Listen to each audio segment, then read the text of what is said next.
Good morning, class 10 students. I welcome you all on this online platform provided by Jagrati Classes. We have completed chapter 6, that is life processes, and now we are starting with chapter 8. We are not doing chapter 7 now because it is deleted from your syllabus according to the revised CBSE syllabus due to COVID-19. So in this, we'll be doing class 10th, chapter 8.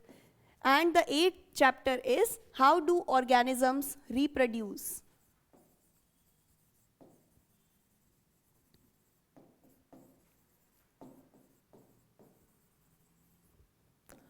So as we start our chapter, any unit, we say that we'll study, we get the idea from the name of the chapter itself. So the name is how do organisms reproduce. Now before this, you should know what do you mean by the term reproduction. We have done life processes, that is nutrition, respiration, then I told you difference between respiration and breathing, then we did 2 more processes involved in organisms which are commonly seen, circulation, transportation, and then we studied excretion. Similarly, in this also we'll be studying the process of reproduction in both, that is in animals and in plants. So again, we'll see what do you mean by the term reproduction. Then we'll see how many different types of reproduction you have, that is in plants you have other kinds of reproduction, in animals you have different ways for reproduction. Then again in animals you can classify reproduction into 2 kinds, being one primitive reproduction seen in the lower animals, and then the advanced animal shows different ways of reproduction. So talking about the definition of this process, reproduction, it can be defined as it is the process of formation of offsprings,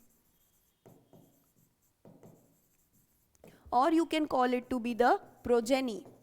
The process of formation of offsprings or progeny in lower organisms, they are known as daughter cells from the parental generation. So this we can have a simple definition for the process of reproduction. Reproduction is the process in which offsprings or progenies are formed from the parental cells or from the parental generation. Now, if we say that what are the uses of reproduction? So this process, reproduction, is very important from the fact that it helps in continuity of generation. This process helps in the continuity of generation. Then we'll study a new term which is variations. So we'll be dealing what do you mean by the term variation, why variations are advantageous to us and why variations have much disadvantages. Okay, so these are that variations are the changes that all the humans look same in their body structure, but why then they have different kinds of faces, different color of the skin. All these differences are caused by variations. So we'll be dealing with it. So first, a very important use of reproduction is this process helps in the continuity of generation. Then other many uses you can have, that in reproduction whenever variations are caused, then due to these variations the surviving capacity of an individual or of a species enhances. Okay, so we can say that it helps in survival, not reproduction actually. Variations which are formed during reproductions help in the survival of species or survival of individuals. So this was a brief idea for you about reproduction. Now we'll be doing a term that is variation. So variation, as I told you, are the differences, that is you and your brother or you and your sister look much similar because your parents are the same. But why then you have the difference? That difference between any two progeny or any two daughter cells is due to variations. So variations, these are the differences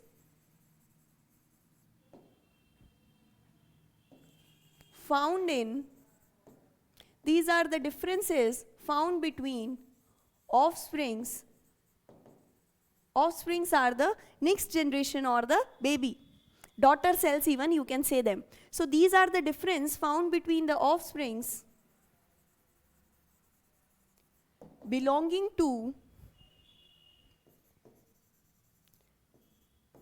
the same parents.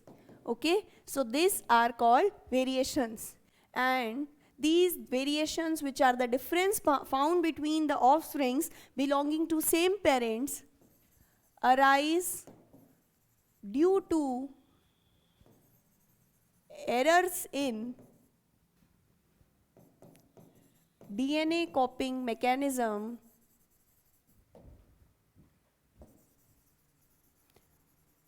and this DNA copying mechanism occurs during cell division.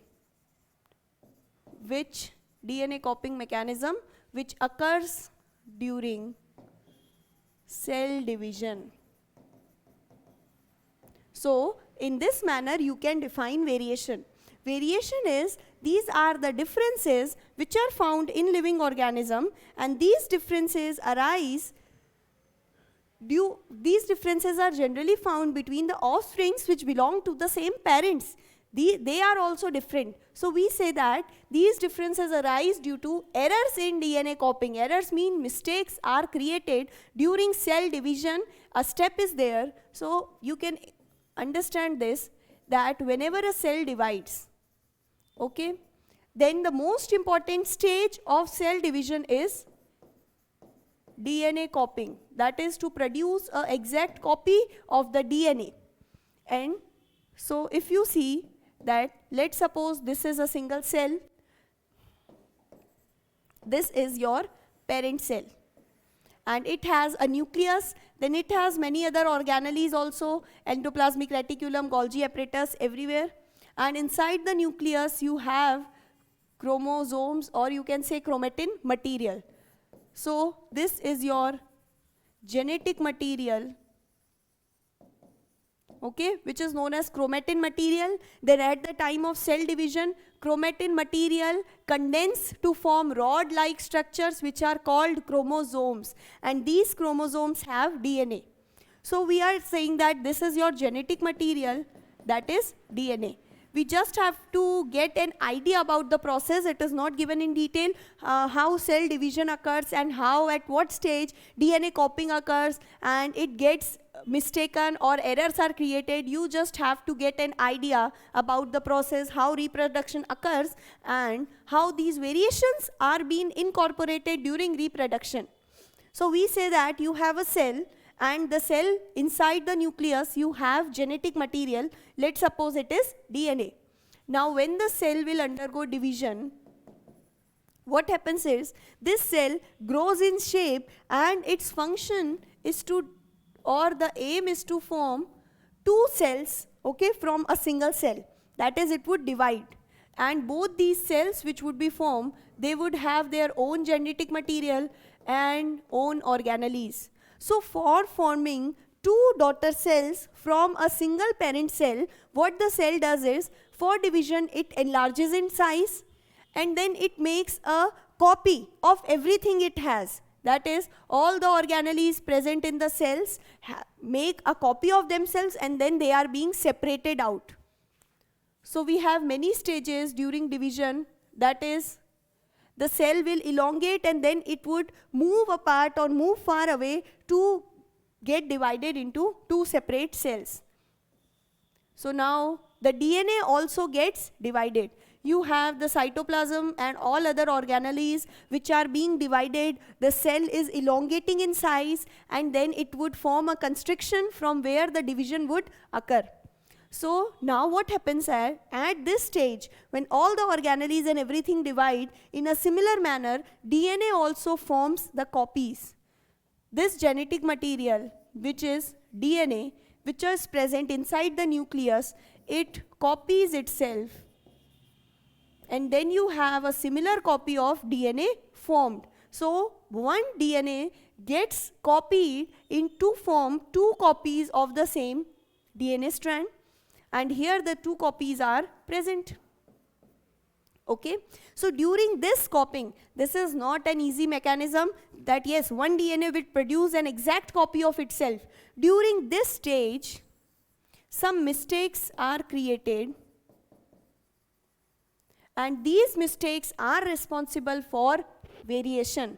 That is, when the DNA is made up of proteins, okay?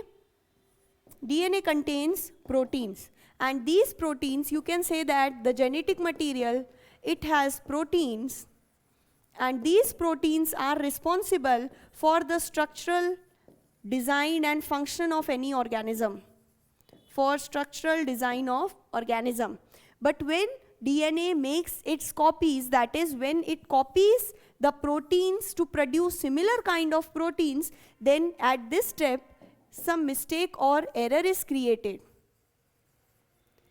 And due to this, the structural design of organism gets altered or gets changed. And as a result, we all humans have a similar general body structure, but the differences which we have among ourselves is due to this error, mistakes which are caused during the copying of DNA from one to other strand. Here at this stage, a mistake is being caused, and this is responsible for the changes in the structural design of organisms.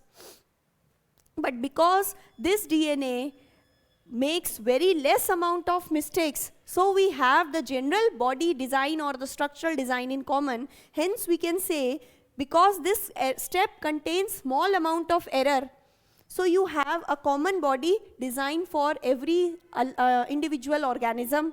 But because some errors are produced, these errors are responsible for causing the differences which we all have. So this is variation, and you can understand that during this copying, the DNA mechanism of copying is not very effective, that it creates 1 to 2% of mistakes. So variation, if created at a smaller level, are okay. It is fine. But if these variations are created at an extreme level, these kind of variation would produce abnormal body structures. Remember this. So the error, which is very less in amount, this is responsible for causing less variation, that is very less changes in the body design or structure. But if these variations or the errors occur at an extreme level, these would produce structural changes at extreme level in an organism, and that we refer to as abnormality. So this is an account of variation and reproduction. I hope you understood the concepts, okay? This you have to just have a brief general idea. What do you mean by the term variation? What do you mean by the term reproduction? Now we'll be starting with types of reproduction.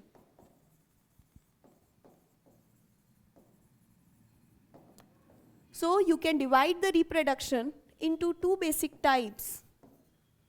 The first one would be asexual reproduction, and the next is sexual reproduction. Now, asexual reproduction is the type of reproduction in which only a single parent is involved. So the first point of difference would be, in asexual reproduction, single parent is involved.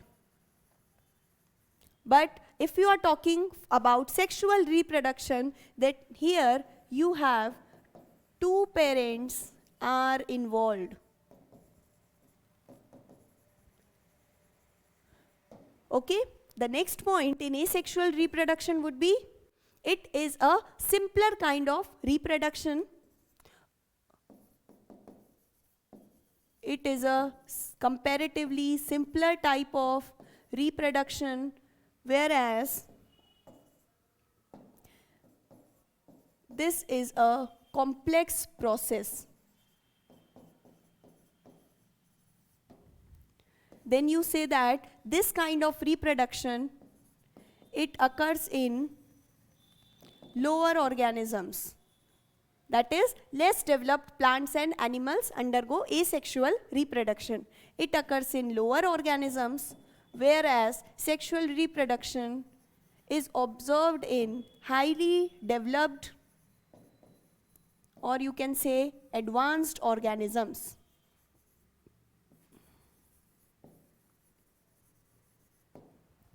Now, the next point of difference would be, generally it is observed that more number of offsprings are being produced in asexual.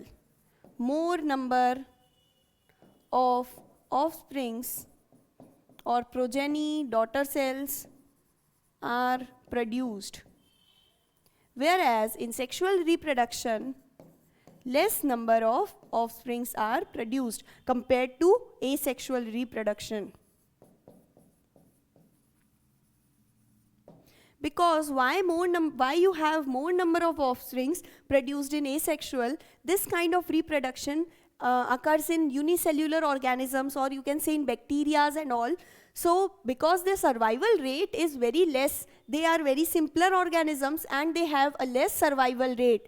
So to compensate for the survival rate, that is, here if we take an example, an imaginary case, that one organism is reproducing through asexual mechanism and it is producing, let's say, 100 progenies.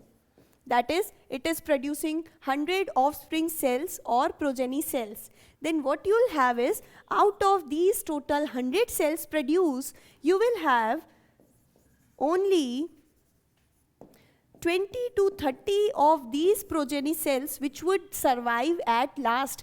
That is only 20 to 30%, and this I am telling you a huge number, okay?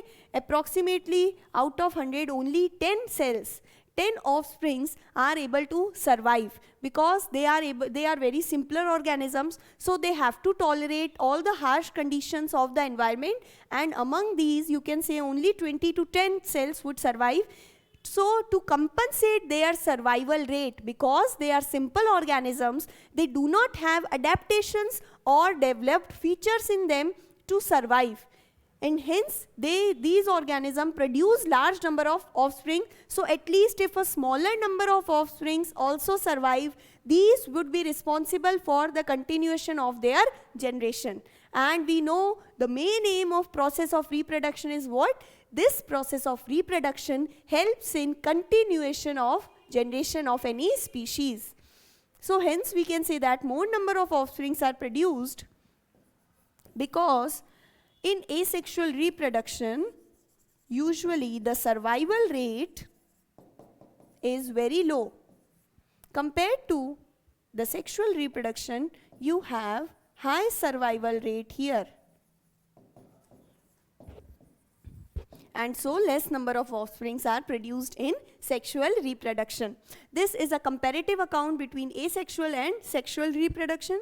You can say this both the processes occurs in animals and plants we'll be dealing with, and asexual reproduction which occurs in plants, asexual reproduction occurring in plants is known as vegetative propagation.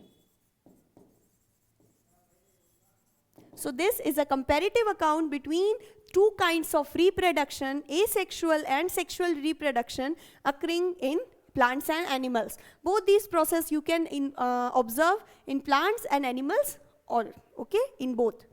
So I hope you understood. Let's revise up the points. Asexual reproduction, in which a single parent is involved, whereas in sexual you have both the parents involved. Next is, this is a comparatively simpler kind of reproduction, whereas it is a complex process. You can also write a 7-point here for asexual reproduction. No specialized reproductive organs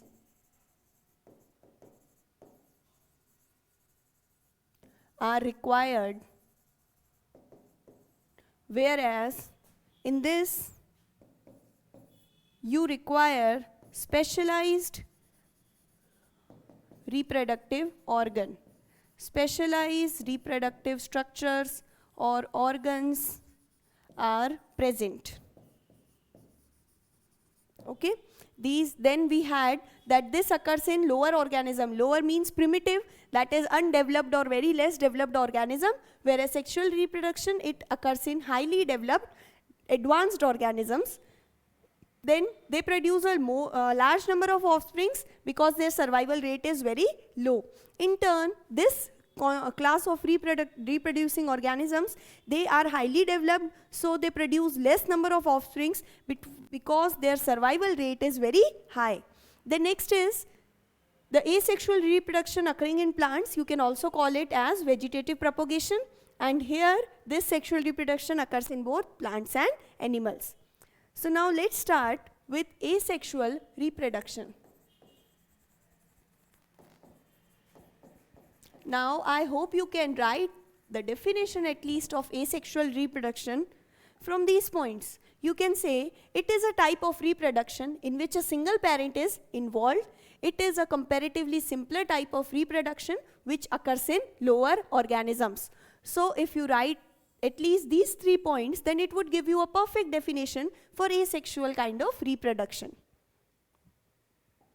So after telling or after writing the definition, you have to study about the types of asexual reproduction. So you are given with different kinds of asexual reproduction. Their names are fission. In fission, you have to study 2 kinds of fission actually. The one is binary fission,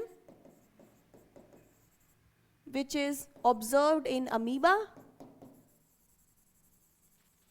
and the next is multiple fission, which is seen in Plasmodium. Both of them are unicellular organisms, that is simpler or less developed. Then you have to study budding. The process of budding is again of 2 types. That is, you can have the simpler budding and you can have multiple budding. Okay, then this is observed in yeast cell, and simple budding you can say it is observed in hydra. Then next, the third kind, after fission and budding, you have to study fragmentation. Fragmentation occurs in Spirogyra. I am writing the examples which are given in your books, okay? Then the fourth is regeneration. And this process of regeneration, it occurs in planaria. So these are the different kinds of process of asexual reproduction which are given in the books, and these are the related examples. We'll be doing each process in detail, and these are very simple and they occur in simpler lower organism, and hence because these lower organisms do not have any particular reproductive organs, the process are very simple. You can learn these process just with me simultaneously, okay, whenever I'll explain it to you. So these are the different examples. Now let's start with the first, which is fission. So we are doing the first kind of asexual reproduction, fission. The word fission or the term fission here means breaking. So fission means breaking up of a single cell, which is your single parent cell, to give rise to offsprings. Okay, this you can define the fission in this manner. Then the next point would be on the basis of number of offsprings produced, you can classify fission into 2 kinds on the basis of number of offsprings. Okay, this is important. Here we are classifying fission based on the number of progeny or daughter cells produced. So on the basis of number of daughter cells produced, fission can be classified into 2 parts. Fission can be of 2 types, and these 2 types are, first one would be binary fission and the next one would be multiple fission.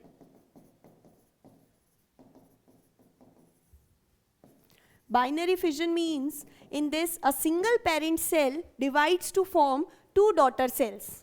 So binary by here means 2. So binary fission means here two daughter cells are produced. Whereas if we talk about multiple fission, then in multiple fission, you know, multiple, the prefix itself is giving you an idea that how many number of daughter cells would be produced, large number or many daughter cells would be produced. So you can say it is a kind of fission in which a single organism breaks apart or breaks up to give rise to many number of daughter cells or large number of daughter cells. I would in fact write colony of daughter cells are produced.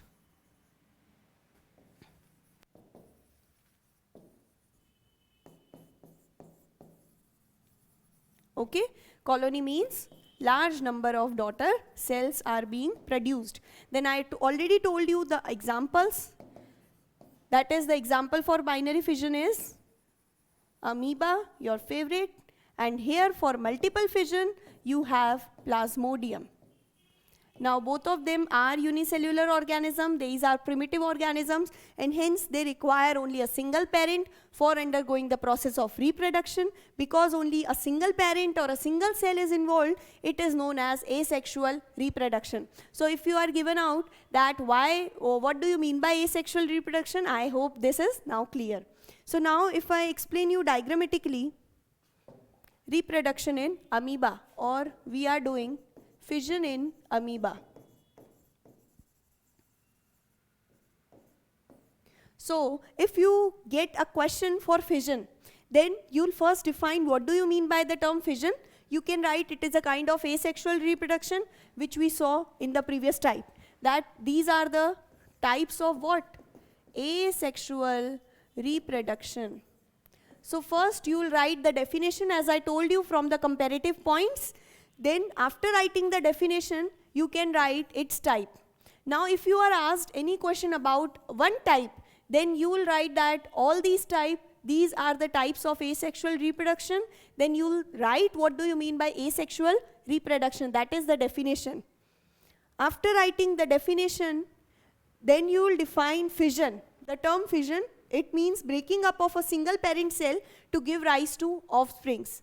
And then you will write the detail account. That is, on the basis of number of offsprings produced, you can have two kinds of fission. The first one is called binary fission. Binary means you have two daughter cells produced from the single cell. So this kind of fission occurs in amoeba, whereas for multiple fission, you say that many number or large number of daughter cells are being produced, and the example here is Plasmodium. And then you are explaining these processes, then you have to also draw the diagram. So a rough sketch I'll tell you. This is amoeba. It contains its single cell, and then you have cytoplasm all around its body. Now what this amoeba do is, likewise it has to divide, so it grows in size, it enlarges its body shape, and then it undergoes division. So first, division of nucleus occurs in amoeba. Okay, that is DNA copying, protein synthesis, new proteins would be formed, DNA would produce its copies. So division of nucleus occur first, and we get a single amoeba which has enlarged in size, and now it has two nucleus produced inside its body. And now after the division of nucleus, that is that after the division of nuclear material or DNAs, now division of cytoplasm would occur. And division of cytoplasm means equal division or separation of all the cellular matter which you have, because it does not has any organelles, so we say only the cytoplasm containing the metabolic substance or sugars, amino acid, it gets divided into two parts. And hence now we have division of cytoplasm, that is the nucleus already has divided. Now the cytoplasm is also being separated off, And after the division of cytoplasm, you would have the third step, that is separation of amoeba, or the separation of cell wall, cell membrane of amoeba. That is, now the amoeba would break up to form two different organisms. Let's make a beautiful amoeba out here. This would be the first daughter cell with its own nuclear material and cytoplasm, and this would be your next daughter cell of amoeba with its cytoplasm and nucleus. So this diagram, a similar diagram is also given in your books. Do make it from there. This a rough idea I told you, that firstly you have the division of nucleus, then division of cytoplasm occurs, and at last you have two daughter cells produced. These are called the daughter cells of amoeba. So this is a kind of binary fission. Why it is called binary? Now you can get an idea easily, because from a single amoeba cell you have two daughter cells produced, and hence because when one single parent cell is responsible for the generation of two daughter cells, it is called binary fission. Now the next one which I told you was plasmodium. See, plasmodium has a structure. It is okay, we'll not going detail how the plasmodium looks like or what is the structure of plasmodium. So this plasmodium actually divides and form a colony of cells, and the colony of cells looks like this. So these are the different cells of plasmodium which are generated from a single plasmodium parent cell. So in turn you have a same diagram given in your books also. It is called multiple fission because one single parent cell is responsible for producing large number. This is the plasmodium parent cells, and these are the daughter cells. Because here amoeba is producing only two cells, this single divides into two organisms, whereas this undergoes division into many organisms, and hence as a result a daughter cell colony is being produced.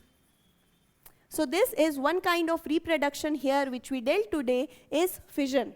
Now we will be doing in our next lectures about the other kinds of reproduction, that is budding, fragmentation and regeneration.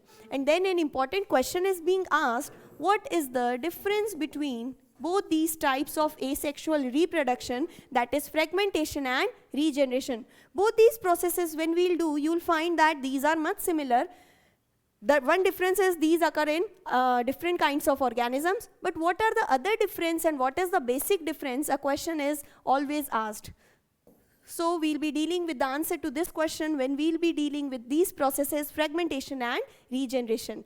Till that we have done the first kind, and we will be completing, then after completing asexual we will be seeing vegetative propagation in plants, and then we will move on to the next category of reproduction, that is sexual reproduction, where we will be dealing with sexual reproduction in humans as well as in the flower, which is the part of the location of sexual reproduction in plants. So this is enough for today, I guess. Thank you for joining today's class. Stay home, stay safe, okay, and do study continuously. If you have any kind of doubts, you can contact us anytime. Thank you.